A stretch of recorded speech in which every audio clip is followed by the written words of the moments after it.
It's moi le niri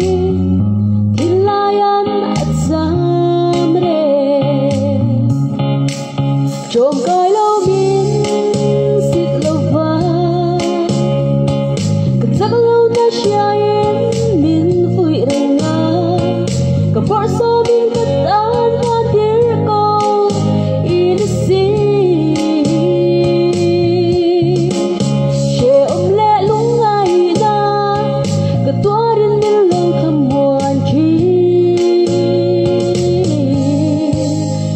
Ngay na rin ông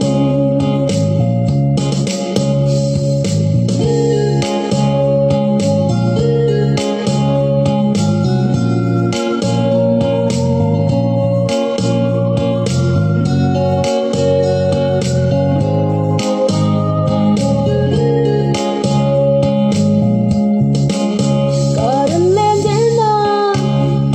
an có lẽ có tua lên xì lô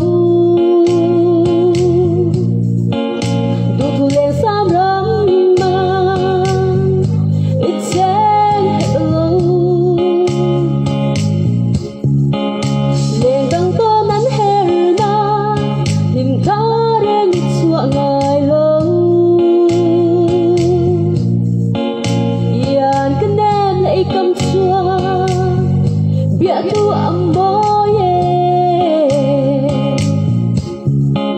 It's moi le niri Dilayan at samre Chom kai lo min sit lo va Katak lo na siyayin min vui renga Kapor so min katan hadir ko inisi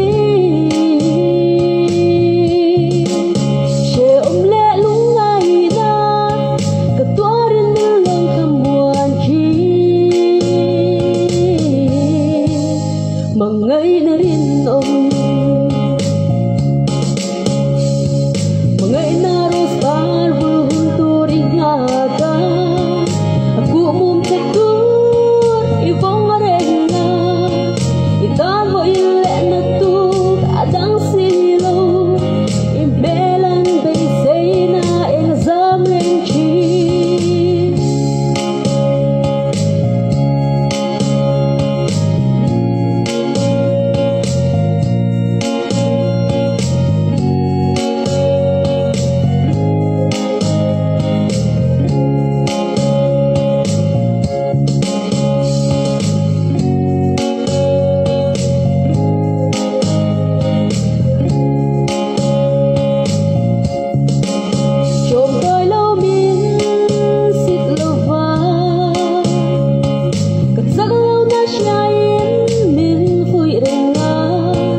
Kapor so